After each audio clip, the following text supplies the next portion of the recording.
Game of the year. One of my favorite times of year to be sure, but this year was strange. 2021 saw the impact of COVID on the games industry, as thousands of game developers used to popping over to a coworker's desk to verify something, or check in with another department by simply going over and asking, were sent to work from home like a lot of us were as well. I'm sure you've seen the ramifications of this at your place of work, and now, at the time of year where we look back at what all the amazing and talented programmers, artists, level designers, and composers have given us.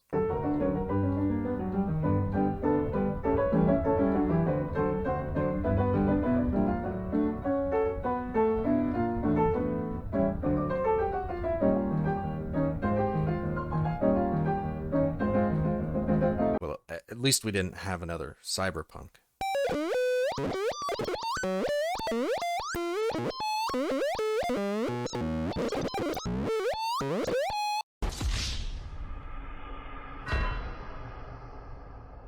Look, it wasn't a great year for games, is what I'm trying to say.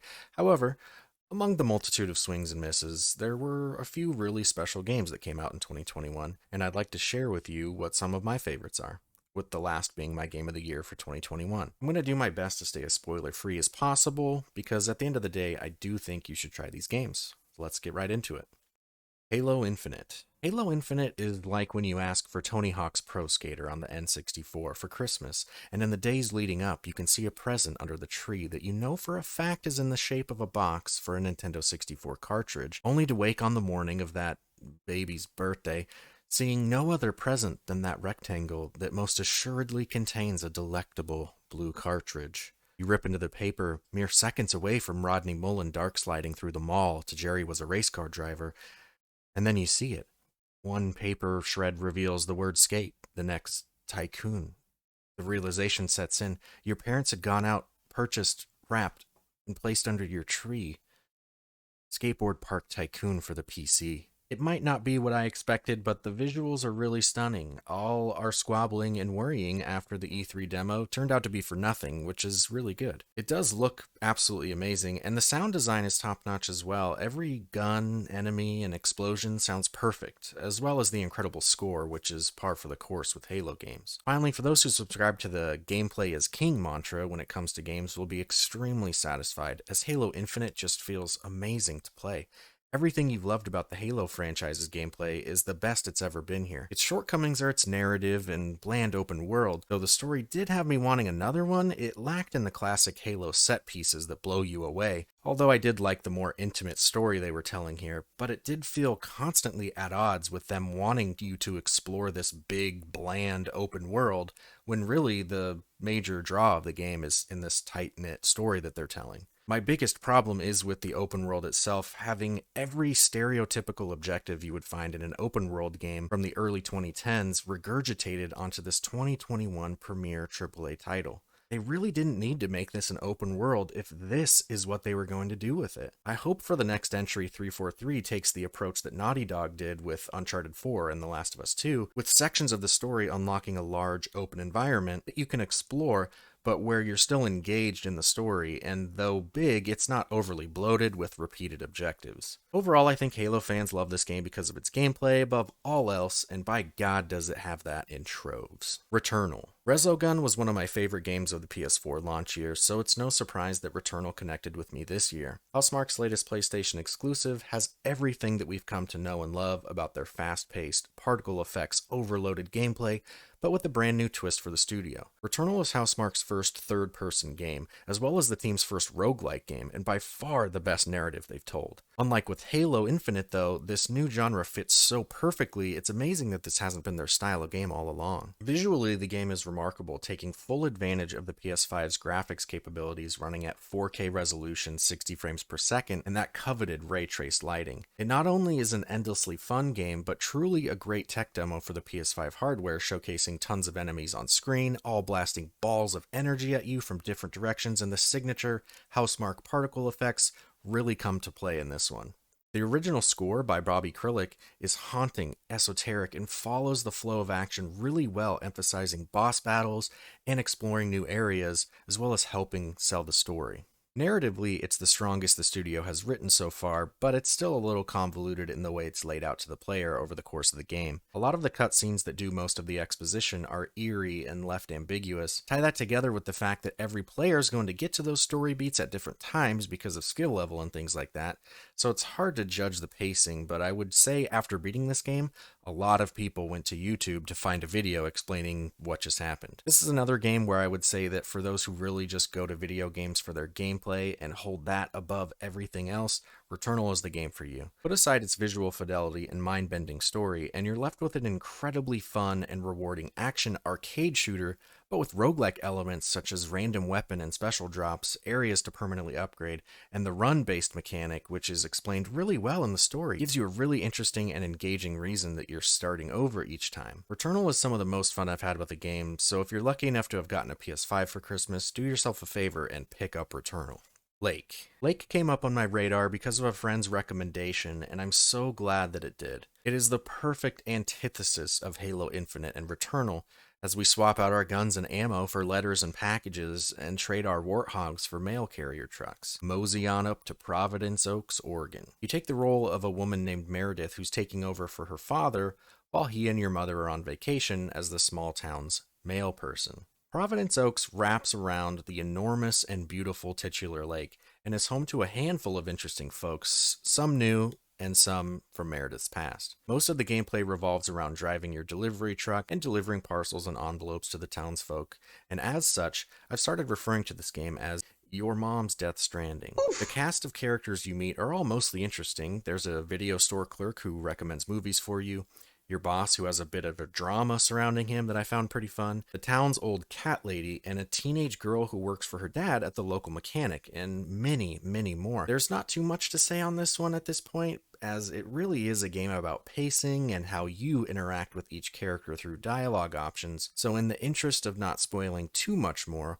I'll end it there, but give it a try if you want a short, slice-of-life game to relax with. 12 minutes. From former Rockstar and Ubisoft artist Luis Antonio, 12 minutes may have taken longer than expected to fully release, but the wait has been well worth it. I first saw this game at PAX in a fairly similar state to its final release all the way back in 2015. Luis took the same demo around to some gaming outlets, including Giant Bomb that year, where they could play for the first hour of the game, and after watching that, I knew this was a game for me. In concept alone, it grabbed me. You're a man stuck in a time loop of 12 minutes and must figure out why a cop is coming to your apartment to arrest your wife for the murder of her father. In the words of a good friend of mine, ship it. The game takes place in a top-down, point-and-click environment where you can click around the room to move, as well as select items around you to pick them up and interact with them, which makes up 100% of the gameplay. Visually, the game doesn't wow with low-poly assets and janky animations more often than you'd like, but I don't think that does a disservice to the game they were trying to make here. You do get some cool lighting as the repeating 12 minutes takes place at night in the city during a thunderstorm, so you can look out the window, and it does a really good job of setting the tone of the game right away.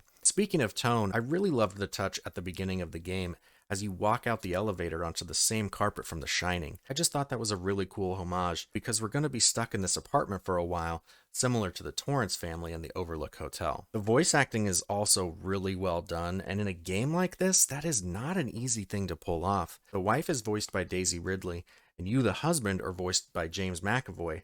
But the show is absolutely stolen by the police officer, Willem Dafoe. Narrative is really why we're here, though, because by golly does 12 minutes have one wild story to tell. It's really too complicated to get into without spoilers, but if you like stories that have some really fun twists and turns, this game will not disappoint. The team behind 12 minutes did a really great job telling a gripping story in a really cool way with some of the most creative puzzle solving I've seen in a game like this. It'll have you paying attention to every detail of the game and excels so well in making you feel like the main character trying to solve this mystery, but so often your plan goes wrong and the day resets. You really feel the disappointment and frustration of the reset, but at the same time the game makes figuring something out so satisfying that you and the characters shake it off and go for it again. Definitely one of my favorite experiences this year. So next up is my game of the year, but before we get into it, I really want to give a shout out to the DLC for The Outer Wilds Echoes of the Eye. It is one of the best DLCs that I've ever played, and definitely the best DLC that came out this year. So winner of DLC of the year is Outer Wilds Echoes of the Eye. It could have been a whole separate standalone game. The Outer Wilds is already amazing,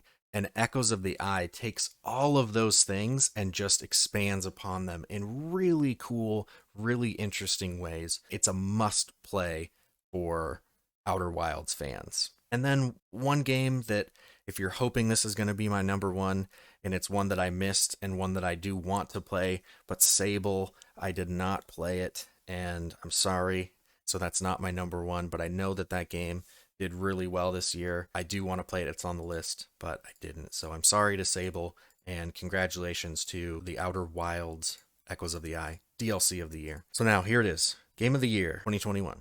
Inscription. Daniel Mullen's Games proves that you don't need a AAA game budget, 100 plus people, and a snappy studio name to make not only my favorite game this year, but has jumped the list as one of my favorite games of all time. I played through this game 4 times and each time found something more to appreciate about it. This was honestly the hardest of these blurbs to write because the best way to experience Inscription is with as little knowledge going in as possible, and I just would hate to take that experience away from anyone, so I'm going to tiptoe as best I can. On the surface is a roguelike deck builder with horror elements baked in. The art style complements the horror elements really well, as the table you're playing on is in a candlelit cabin, and your opponent, the game master, sits across from you. The only thing of him that's visible to the player is his eyes eerily peering over back to you. The core mechanic of the game, being a deck builder, is the card game, and while making your way across the map laid out by the game master, you'll be playing this game a lot. So it better be at least sort of fun, right? Wrong. It's a whole lot of heckin' fun is what it is.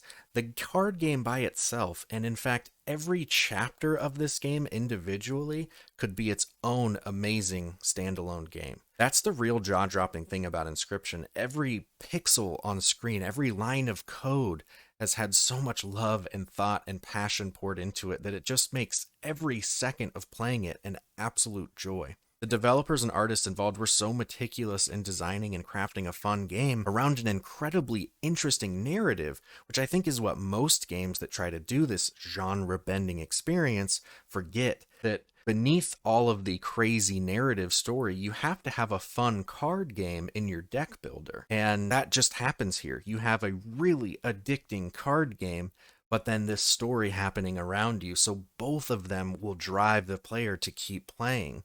No part of this game felt dull or uninspired. It continued to shock and surprise me up until the final moments of the game, and that is so hard to do in games, and especially in 2021, where we're all conditioned to the same formulaic story tropes and gameplay loops. Inscription subverts all expectations in a way that would make Ryan Johnson cry naked, curled up in the corner of a shower with a pen and paper, ink blotching all over the paper as he takes notes ad nauseum on Inscription's weaving of satisfying payoffs and surprising twists and turns. 2021 Game of the Year goes to Inscription. So that's it. Those are my favorite games and my Game of the Year of 2021. I just want to end this video by saying thank you to all of the people who helped make the games on this list, and even the games that I didn't like this year. It's only with all of your hard work, passion, and dedication to games that you move the medium forward. And I know a lot of people at a lot of studios have come forward over the last few years about varying degrees of working conditions. And to all those in the games industry suffering to create the art that I most enjoy in my life, I don't want to let your voices go unheard. Just because this week's news cycle is done doesn't mean that change has been made for you. And if you're watching this as a consumer of video games in any way, don't be afraid to speak out against these companies and studios like Ubisoft, Activision, Blizzard, and many others, with not only your voice, but with what they really care about, your wallet. Resources on how you can help make the changes the games industry desperately needs are in the description below. Here's to another surprising year of games for 2022. Good luck to any game not called Elden Ring. Please be kind to each other. You matter, and I'll see you on the next one.